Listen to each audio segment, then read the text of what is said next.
di surat Yunus ayat 12. A'udzubillahi minasyaitonirrajim.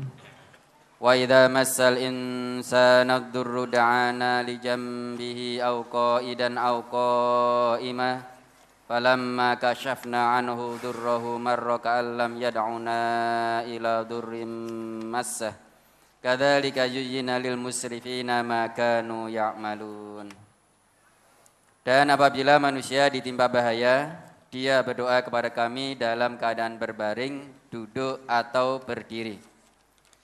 Tetapi setelah kami hilangkan bahaya itu daripadanya, ia kembali melalui jalannya yang sesat, seolah-olah dia tidak pernah berdoa kepada kami untuk menghilangkannya yang telah menimpanya. Begitulah orang-orang yang melampaui batas itu memandang baik apa yang selalu mereka kerjakan. Mohon penjelasan ayat ini. Dan kami sebagai seorang muslimah terkadang doa itu kami ucapkan pada waktu di sela-sela kesibukan tetapi tidak waktu sholat. Misalnya pas waktu tertimpa musibah maka langsung berdoa kepada Allah. Pas waktu menghadapi anak yang bandel, spontanitas pasti berucap, ya Allah berilah kesabaran untuk mendidik anak kami, dan contoh hal-hal kecil lainnya. Yang kami kemukakan di atas apakah termasuk berdoa kepada Allah atau hanya sekedar ucapan, Ustaz? Yang tahu sekedar ucapan atau doa kan kamu sendiri. Apa kamu betul berdoa atau sekedar ucapan? Yang tahu kan yang jalani. Ya kan? Dan mengucap, doa itu kan permohonan. Permohonan. Mohon penuh harap, dan diterangkan di dalam doa itu, di samping penuh harap itu dengan suara yang lembut, yang serius permohonan. Itu ayat menjelaskan, umumnya manusia seperti itu, umumnya.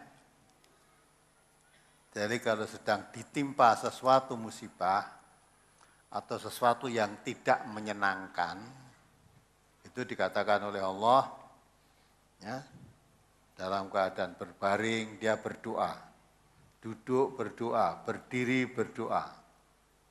Cara Jawane nibo tangi, wis doa terus, baring doa, duduk kalau sedang ditimpa kesulitan. Gitu. Tapi setelah kami hilangkan bahaya itu, ya, dihilangkan dari bahaya atau kesulitan yang menimpanya, lalu mereka itu menempuh jalannya yang sesat lagi, seolah-olah tidak pernah berdoa mohon kepada Allah dihilangkannya musibah atau kesulitan yang menimpa tadi. Itu orang yang melampaui batas. Umumnya manusia begitu. Waktu ada bencana di tengah laut, ombak bergelombang besar, ditiup angin besar. Nah, dah lihat kanan kiri, tidak ada orang kecuali gelombang yang luar biasa. Manusia ingat kepada siapa gitu? Dan tidak ada yang diingat-ingat kecuali Allah, minta diselamatkan. Nangis donga ning Gusti Allah. Tapi nanti kalau sudah sampai di tepi, mendarat dengan selamat, wes ngomong cuek. Lupa tadi saya nangis mohon diselamatkan oleh Allah. Ada yang ngomong, wah waktu saya tadi, nah, apalagi nahkodanya, malah nyanyi, turun di darat langsung nyanyi. Nenek moyangku, orang pelaut, gemar mengarung lautan muda.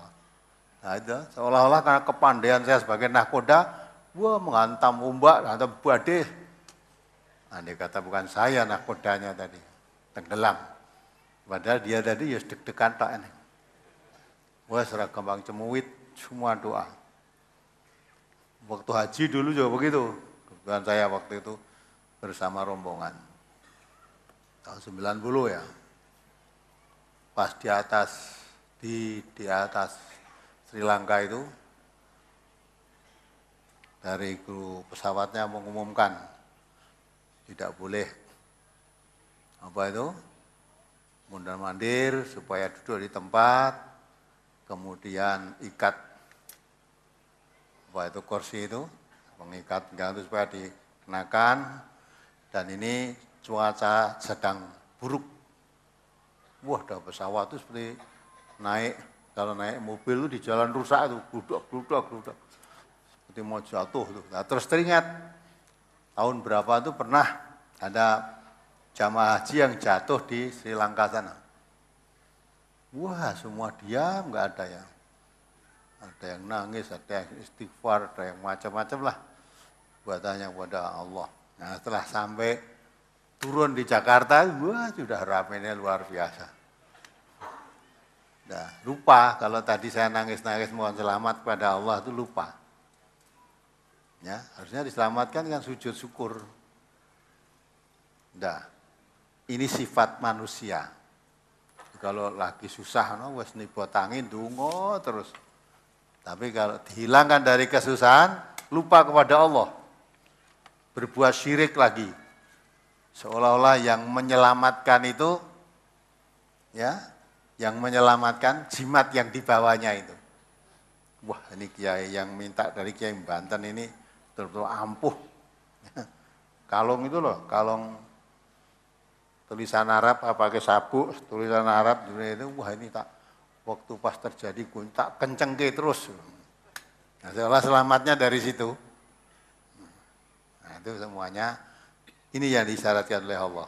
Jadi katakanlah itu orang yang melampaui batas. Ya, melampaui batas, memandang baik apa yang telah mereka kerjakan. Padahal ditimpa bahaya, musibah, nangis. Dibebaskan dari musibah, lupa. Siapa yang memberikan keselamatan, yang membebaskan dari musibah ini siapa? Seolah jimat yang dibawanya seolah-olah. Karena kebetulan dia kesalahan bawa jimat, seolah itu yang menyelamatkan. Nah, inilah sifat manusia. Maka sebaiknya doa itu ya setiap saat kita banyak doa, banyak zikir kepada Allah. Uzkurullah zikran katsira. Zikirlah kamu kepada Allah, zikir yang banyak. Zikir itu bisa berarti menyebut, zikir bisa berarti ingat. Kita duduk di ini majelis zikir juga ini. Ya, majelis zikir ini. Walaupun tidak menyebut la ilaha illallah. Ini apa bukan? Ini majelis zikir. Karena Al-Qur'an itu juga disebut az-zikr. Quran ini juga disebut az-zikr. Ya. Maka orang yang mempelajari Al-Quran, memahami maksud daripada Al-Quran, itu juga disebut majlis. Kalau seperti ini juga majlis zikir ini. Jangan loh majlis zikir orang naik suara nih.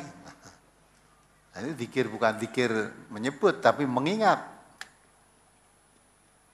Nah ini semuanya itu ditentukan oleh Allah. Maka sebaiknya manusia itu, karena butuhnya kepada Allah itu tidak hanya di waktu susah saja. Sebetulnya kalau mau berpikir, setiap saat manusia itu butuh pada Allah. Senang ya butuh pada Allah, tidak senang ya butuh pada Allah. Yang memberi nafas kita longgar siapa? Allah kan? Yang memberi kita bisa ngomong siapa? Allah kan? Yang bisa kita mata kita melihat siapa? Allah kan? Tiap hari kenikmatan diberikan pada kita, tapi kita tidak merasa. Ya. Nanti kalau sedang matanya sakit, ditutup satu, apa ini, mohon pada Allah, ya Allah beri kesembuhan. Nah, itu ingatnya pada Allah, jangan di waktu sakit atau di waktu susah saja. Ya, baik susah atau senang, orang yang beriman selalu hatinya kontak kepada Allah. Maka idza dzukirallah wajilat qulubuhum, asma Allah disebut itu hatinya ada kontak, gemetar hatinya. Wa idza tuliyat alaihim ayatuhu zadatuhum imanan. Kalau ayat-ayat Allah diterangkan bertambah imannya. Bukan tambah kafirnya, imannya yang tambah, makin cinta kepada Al-Qur'an, makin cinta kepada Allah dan Rasulnya, makin cinta kepada pengajiannya. Karena diterangkan ayat-ayat Al-Quran, makin faham apa yang terkandung di dalam Al-Quran. Jadi bukan makin bosan, bukan, makin cinta. Makin banyak ayat yang difahami, makin kurang pengetahuan. Tapi yang tidak tahu ngaji, semuanya wis pinter tok, wis cukup. Ya, setelah mau ngaji, ternyata begini aja ya kurang paham. Wah, ayat itu saya sudah hafal, ternyata ya tidak tahu. Nah, ini maka dorongan untuk semangat ngaji, mempelajari ngaji dalam arti memahami tambah. Itu berarti tambah imannya. Tambah imannya. Kalau orang bertambah imannya, perbuatannya pasti bertambah baik. Makin jauh dari setan. Maka wa'ala rabbihim yatawakalun. Orang yang imannya makin kuat, tawakalnya kepada Allah makin bulat. Tidak ada yang ditakuti kecuali Allah saja. Tidak ada yang ditakuti kecuali Allah. Dan tadi saya bicaranya dapat telepon dari Jenderal Khairul Rasyid buat kita semua. Kita kirim salam buat kita semua. Waalaikumsalam. Dia sedang di padang golf. Nah, ternyata di padang golf lah. Kalau jenderal-jenderal golf lah ya, kancane ya bangsa sing ora eneng kancane cangon ngono ku ora eneng. Jenderal-jenderal semua. Apalagi kono grup jenderal golf ngono kopral ngene wedi melu kok. Itu. Ternyata di sana katanya ini sedang membicarakan juga MTA. Jadi MTA ternyata jadi kembang lambi ning endi-endi. Ora mung ning masjid, ora ning pengajian, ning lapangan golf dirembuk. Alhamdulillah, berarti MTA makin merata diketahui semua masyarakat. Walaupun pada umumnya membicarakan MTA itu negatifnya. Dituduh macam-macam ini itu, tapi diluruskan oleh beliau. Jenderal Khairul Rasyid itu yang meresmikan MTA Blora dulu. Ketika beliau jadi Kapolda Jawa Tengah. MTA Blora itu dibuka ya dari pertolongan Allah lewat tangan beliau. Yang setelah mengalami diusir 2,5 tahun orang Blora di sini. Ya pertolongan Allah ya sudah kadang-kadang kan lewat panas saja. Yang penting tawakal kita, ketergantungan kita kepada Allah. Allah mau menolong hambanya lewat mana aja terserah. Asal kita siap ditolong. Syarat untuk mendapat pertolongan Allah harus istiqomah mau menolong agama Allah. Jangan nek susah tok kelingan Allah. Ya. Susah ya kelingan Allah, bungah ya kelingan Allah. Maka Nabi kita mengatakan orang mukmin itu selalu dalam keberuntungan pada dua posisi, dua keadaan. Ya, di waktu diberi kenikmatan, diberi kesenangan, mereka bersyukur kepada Allah. Kalau bersyukur kepada Allah, innallaha, Allah mengatakan la in syakartum la zidannakum. Kalau kamu bersyukur dengan nikmat Allah itu, Allah akan menambah nikmatnya. Kalau sedang diberi kesulitan menghadapi cobaan, ujian, rintangan, apapun wujudnya, sabar. Ya, kalau dia sabar, innallaha ma'as-sabirin. Allah menyertai orang-orang yang sabar. Ya, maka bagi orang mukmin senang atau sedih itu dijadikannya suatu ujian. Karena memang Allah sudah mengatakan orang yang beriman itu akan diuji. Ujian itu dua macam, ada yang menyenangkan, ada yang menyedihkan. Coba dibaca itu ayatnya. Ayat 35 tentang ujian Allah itu. Surat Al-Anbiya, surat ke-21 ayat 35. Kullu nafsin dha'iqatul maut wa nabluukum bisyarri wal khairi fitnah wa ilaina turja'un. Tiap-tiap yang berjiwa akan merasakan mati. Kami akan menguji kamu dengan keburukan dan kebaikan sebagai cobaan yang sebenar-benarnya. Dan hanya kepada kamilah kamu dikembalikan. Ya kan? Jadi semua manusia hidup ini bakal mati. Sebelum mati dalam kehidupan itu diuji oleh Allah. Ujian yang diberikan oleh Allah ada dua macam, kesenangan dan kesedihan. Jadi bagi orang yang beriman diberi kesenangan ya diuji oleh Allah. Apa lupa pada Allah, ya? Apa sedang diberi kesedihan yang ingat kalau diberi kesenangan lupa atau sebaliknya. Semua itu ujian. Ada yang diuji dengan kesedihan kuat, tapi diuji dengan senangan tidak kuat. Sebaliknya, ada yang diuji dengan kesenangan, dia kuat, tapi kalau kesedihan tidak kuat. Maka orang yang beriman, waspadai ujian itu. Ya. Coba dibaca surat Fussilat ayat 51.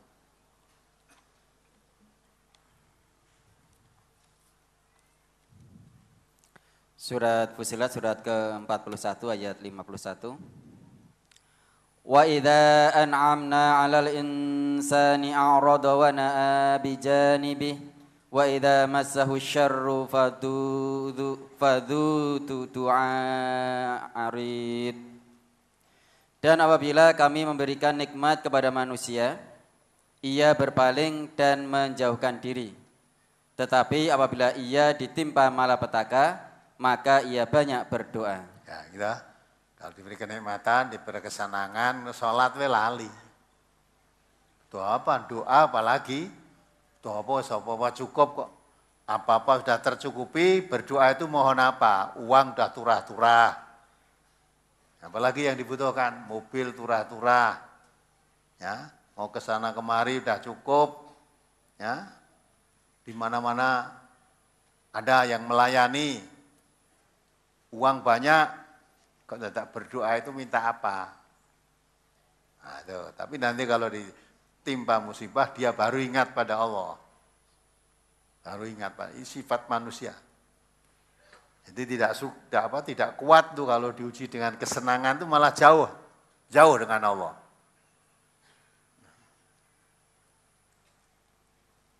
Dulu dalam keadaan melarat, dia dekat pada Allah, dalam keadaan kaya malah jauh.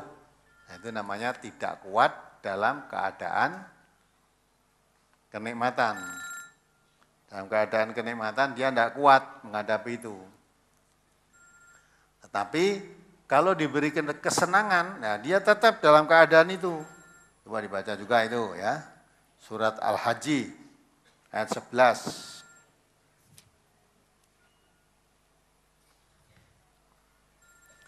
Surat Al-Hajj ayat 11. Surat Al-Hajj surat ke-22 ayat 11. Wa minan nasi may ya'budullaha ala harf fa in asabahu khairun itma'anna bih wa in asabathu fitnatun inqalaba ala wajhi khasirat dunya wal akhirah dzalika huwal khusranul mubin.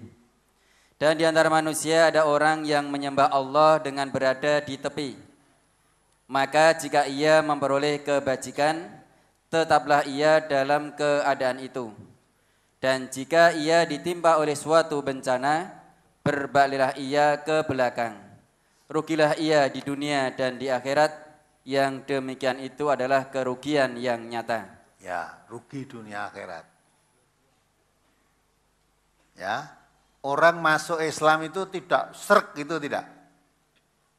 Hanya di tepi.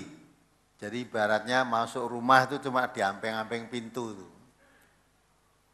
Ini kalau ternyata dalam rumah itu banyak jamuan, makanan cukup, orang-orangnya sehat-sehat semua lah masuk dia. Tapi kalau ternyata nanti di dalam rumah itu ya apa kurang suguhane, apa kurang apa lah itu dia ingkala palasfi.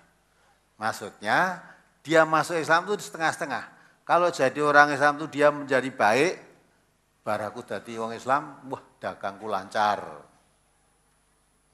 Ngaji MTA, kenalan saya makin banyak, sehingga dagangan saya makin laris. Banyak orang yang beli. Kenalan saya banyak, saudara saya banyak, ya rezekinya maju. Itu tetap dia dalam keadaan itu. Tapi kalau ternyata nanti dia masuk Islam, ternyata usahanya bangkrut, dagangannya rugi, kapusan, pokoknya, wah merasa dia, wah barang aku melu ngaji, dadi wong Islam malah marai bangkrut, aku dhisik ora tau bangkrut kaya ngene iki. Maka dosanya ingqalaba ala wajhi, berbalik ke belakang jadi kafir lagi. Jadi maunya jadi orang Islam tuh dulu tidak pernah sholat, ya, dilalah usahanya baik, bareng sholat tambah baik. Wah, masregep. Ya, setelah jadi orang sholat kok ekonominya jadi sudah makin bangkrut, dia memikir, wah marai, aku gunakan sholat ini waktu saya tersita, sehingga marai lengganannya lari. Nah, akhirnya dia seolah-olah yang menjadikan dagangannya makin bangkrut karena sholat. Nanti balik, tidak jadi orang sholat lagi. Ingqalaba ala wajhi, berbalik ke belakang, maksudnya jadi kafir lagi. Maka Allah mengatakan, khasirat dunya wal akhirah. Duniamu sudah terlanjur bangkrut, akhiratmu kamu dari Islam murtad kafir lagi. Mulai rugi dunia akhirat. Itulah kerugian yang nyata. Kalau kerugian di dunia aja bisa ditutup. Kalau kerugian di dunia akhirat, udah itu kerugian yang nyata. Rugi betul. Macam-macam toh nek wong diparingi sugih wis maki saya lali ning Gusti Allah. Ya sik melarat ngono sregep salat, sregep ngaji, bengi barang salat tahajud supaya diberi kemudahan rezekinya. Ya, barang diberi betul ngaji ya wis ora tau teko, salat tahajud ya wis wegah, salat wajib kadang-kala ilang. Ya, subuh itu biasanya jamaah yang masjid itu tidak. Nama wah, malam saya lembur pekerjaan sampai malam payah. Bangun-bangun sudah jam 7. Nah, sehingga sekaligus subuh saya tak jamak dengan duha. Nah, itu orang macam itu orang rugi.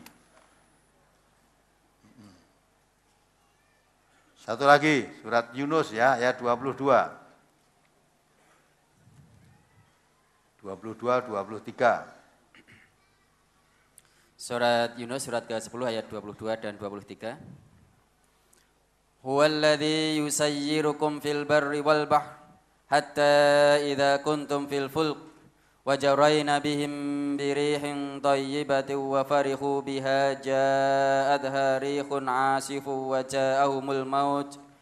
ja'ahumul maut min kulli makanin wa dhannu annahum uhita bihim ta'allaha mukhlishina lahuddin la in anjaytana min hadhihi lanakunanna minasy syakirin falamma anjahum idahum yabghuna fil ardi bighairil haqq ya ayyuhan nasu innama baghyukum ala anfusikum mata'al hayatid dunya summa ilaina marji'ukum fanunabbi'ukum bima kuntum ta'malun.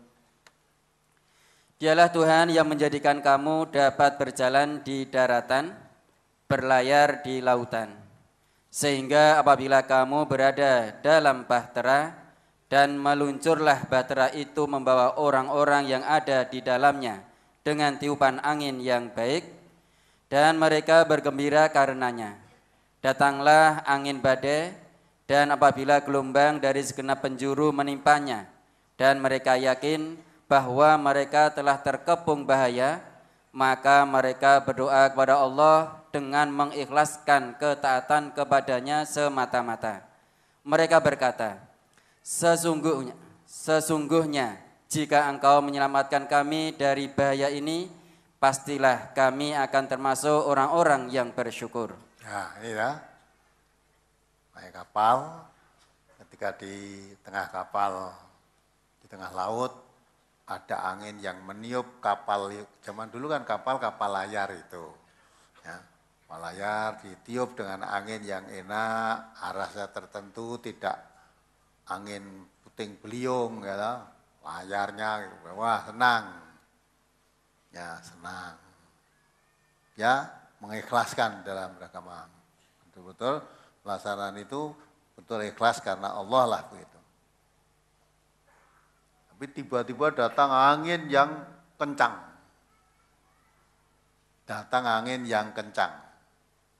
Sehingga membuat kapal itu arahnya tidak keruan. Bolak-balik mungkin khawatir akan tenggelam. Samping angin yang kencang, ombaknya pun membesar. Udah. Maka dia janji, ya, lain ancaitana min hadihi lanakunanna minasyakirin. Ya, tak? Jadi janjinya minta diselamatkan oleh Allah dari bahaya ini. Jika engkau ya Allah menyelamatkan kami dari bahaya ini, pasti aku termasuk orang-orang yang bersyukur.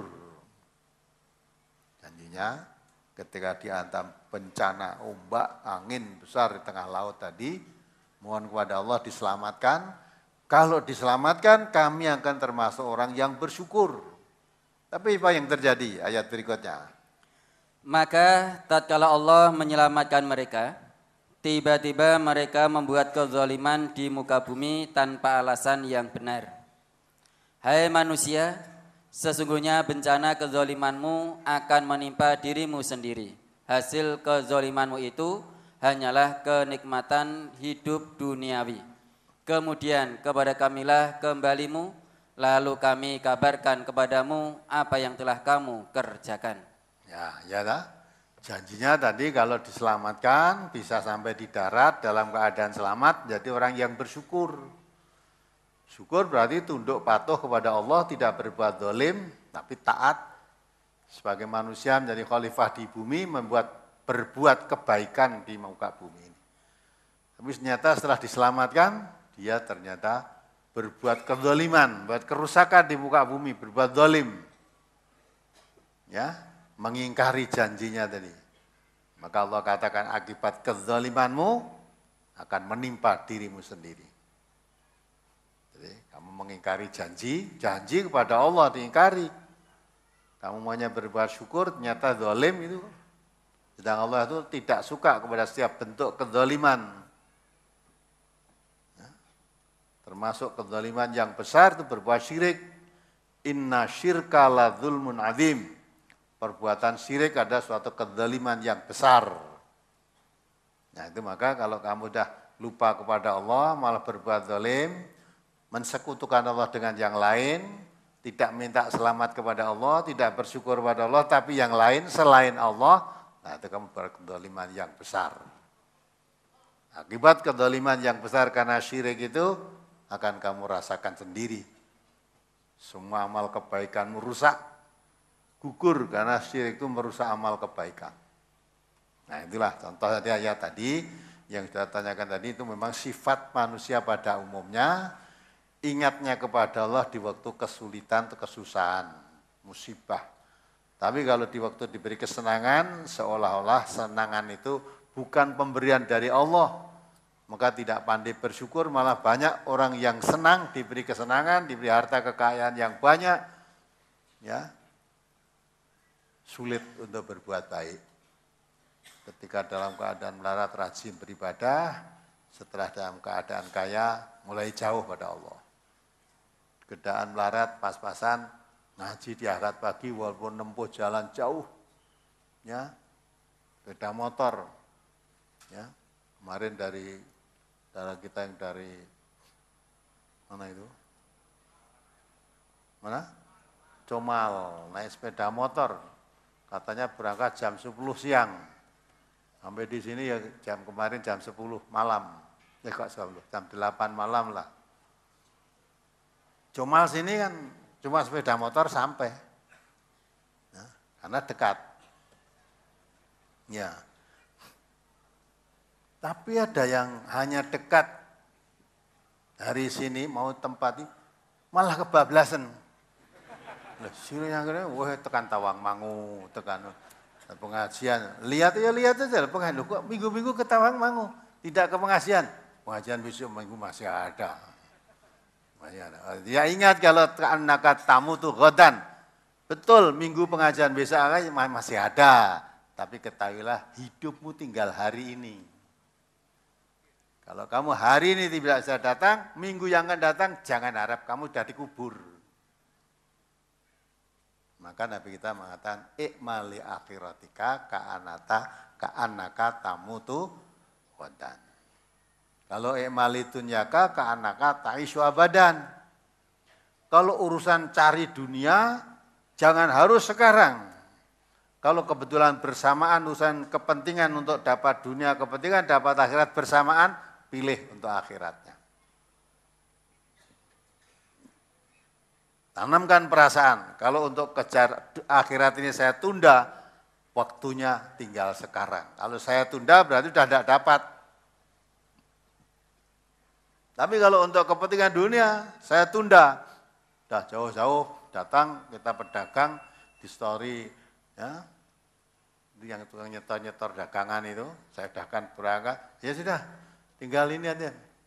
Nanti sudah pengajian, wah ini saya, yang suppliernya itu, setelah ini dari saya ke sana, ya saya tunggu kapan lagi kamu datang ke sini. Seminggu lagi saya baru datang, iya seminggu saya masih hidup. Gitu. Seminggu lagi saya masih hidup, sehingga kalau kamu datang ke sini ketemu saya, masih hidup. Mau sekali-sekali kamu nggak usah ngaji. Ya, minggu yang akan datang saya, hidup saya tinggal sekarang. Nah itu, kalau nggak mau, malah biasanya kalau ada begitu, yang dikalahin kan ngajinya. Ngaji ini, wah harus mangkat dilalah. Nek tamu teko, gawe dagangan, gitu. Itu. Dan nek wong pinter, ya dirembuk sing apik. Nanti habis pengajian, saya pulang jam sekian, boleh kamu datang lagi ke sini. Ya. Kalau tidak, ayo kamu bersama saya ikut datang pengajian. Nah, mesti hitungannya, wah, kini tak tompo, dagangan rada angel, nanti nggak dapat rezeki. Nah, dah lupa toh, yang memberi rezeki itu siapa? Allah, dah lupa. Ar-Razzaq itu Allah yang memberi rezeki. Jangan beranggap yang memberi rezeki itu yang nyetori dagangan padamu tadi. Orang yang nyetori dagangan kepada saudara, itu sebetulnya dia butuh dagangannya laku juga. Yang butuh bukan yang disetori saja, yang nyetori itu pun butuh. Tetapi kalau kepada Allah tidak pernah butuh pada kita. Kita yang harus tertanam, kita yang selalu butuh pada Allah. Ya, Nabi kita mengatakan kalau untuk kepentingan menghadap Allah, kepentingan sanggup untuk akhirat, jangan ditunda besok, waktunya tinggal hari ini. Nah, umumnya, orang hadis ini, carilah dunia seolah kamu hidup terus. Jadi kalau sedang bekerja yang sungguh-sungguh, kerja keras, ya. Tapi kalau untuk sedang ibadah supaya kamu ingat mati, jadi lagi sholat, kelingan mati, sholatnya ben khusuk, gitu dah. Nah, itu tafsir yang begitu itu tafsir yang tidak bisa dilaksanakan, tidak bisa dipraktekkan. Ya, coba bawa misalnya pedagang atau apalah, pegawai pedagang umumnya, kayak pedagang. Sedang rame, ditunggu bakulnya, adalah kurung adzan. Adzan salat Jumat. Wa darul bai' idza nudiya li shalami yaumil Jum'ah fas'au ila dzikrillah wa darul bai', tinggalkan urusan jual belimu. Dzalikum khairul lakum in kuntum ta'lamun. Tapi ini tak tinggal, Jumatan ya nanti pelanggan saya itu tidak sabar nunggu, nanti dijual pada orang lain. Nah gitu kan, seolah-olah dengan begitu nanti kita tidak dapat rezeki. Padahal Allah mengatakan, dzalikum khairul lakum in kuntum ta'lamun. Kamu cepat-cepat tinggal daganganmu, pergi salat Jumat itu lebih baik kalau kamu tahu. Ya. Kalau memang rezeki itu Allah akan berikan kepadamu, tinggal Jumatan dulu, bukan nanti tidak akan dapat, nanti pasti dia kembali membutuhkan juga dagangannya kamu beli. Nah, umumnya begitu, nanti terus ada kemarin tak masjid ya sudah ngurusi dagangan terus bareng komat lagi mangkat, seolah-olah nek tak tinggal. Padahal Jumat itu ora sekedar salat Jumat, kamu datang mendengarkan khutbah. Lah nek wis kari qomat iki ngrungokke apa? Nah, waktu itu tadi datang masjid ya, qomat terus salat. Ketika kamu salat tadi kira-kira bisa ingat saya besok mati. Sholatnya bisa khusyuk enggak kalau di rumah tadi ditunggu lengganan? Imame maca rada suwe wis gregeten. Kok suwe macane kok dawa-dawa men. Saat ditunggu lenggan saya jauh-jauh. Nah, begitu salam, ocomnya kok dikir 100 kali, begitu salam, rampung. Dikire karo mlaku.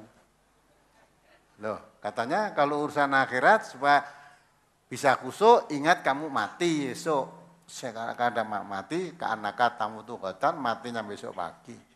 Nah kok tercepat-cepat lu mau? Tidak mungkin gitu bisa. Jadi kalau sedang itu, walaupun sholat tetap yang teringat dagangan yang menunggu tadi. Dagangan yang menunggu. Mula nganti sholat wae, orang ruwaya khutbah nangguh komat. Komat wae ternyata imamnya serasa sepuh, tur apalane Quran dawa. Wah aku mau kok nyedak Jumatan rene. Terus dititeni sapa imame, wah sene imame kuwi nek ra sida rene. Nah, itulah urusan dunia dan akhirat.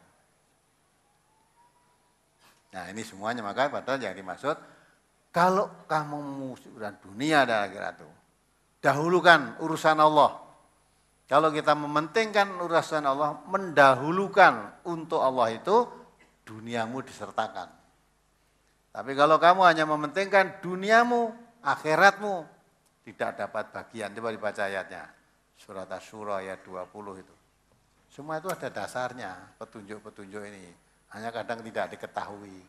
Mau Quran waca namanya ora ngerti karepe barang.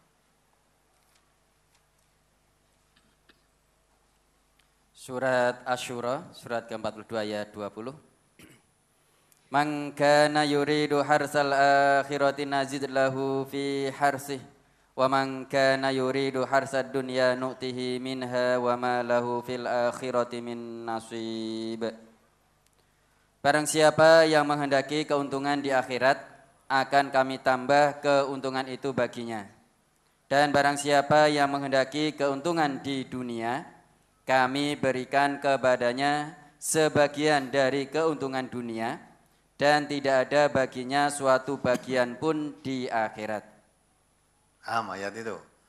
Jadi kalau kamu hidup itu yang kamu cari keuntungan di akhirat, karena Allah mengatakan wabtaghi fima atakallah darul akhirah. Carilah bahagia, carilah keuntungan itu hidup di akhirat. Kalau kita di akhirat nanti hidup yang mendapat keuntungan, tidak akan rugi, selamanya akan mendapat kenikmatan. Tapi keuntungan dunia itu keuntungan yang menipu. Semua kesenangan dunia itu sifatnya menipu. Mamal hayatud dunya illa mata'ul ghurur, kesenangan yang menipu, mata'un qalil, kesenangan yang sangat sedikit bila dibandingkan dengan akhirat. Maka kalau kamu hidup mencari keberuntungan di akhirat, dunianya akan disertakan. Artinya oleh Allah, kamu akan dapat kebahagiaan di akhirat, di dunia pun disertakan oleh Allah, diberi. Tetapi kalau kamu hidup yang dikejar dunia saja, tidak pernah terlintas untuk kehidupan akhirat, apa yang kamu butuhkan di dunia ini, tidak semuanya tercapai, hanya sebagian. Sebagian akan diberikan oleh Allah. Sedangkan di akhirat, wa malahu fil akhirati min nasib. Nanti di akhirat, kamu tidak dapat bagian apapun. Padahal suatu akhirat itu mau tidak mau pasti masuk ke sana kita. Coba Bapak yang sudah usia, sudah kepala 5, yang kepala 6. Mulai cari dunia sampai kepala 6 itu sudah cukup atau belum? Kurang terus toh? Jadi pegawai negeri kadang pensiun. Pensiun ini jane wis akhir kowe lereno. Nyambut gawe ora produktif leren. Kowe kadang-kadang jek golek samben. Masa aku jek iso kok kon leren. Nah, maunya hingga tetap dapat gaji pensiun. Nah, dapat tambahan lagi, ngerangkep apa tadi satpam, apa tadi apa, cleaning service, apa-apa itulah untuk tambahan lagi.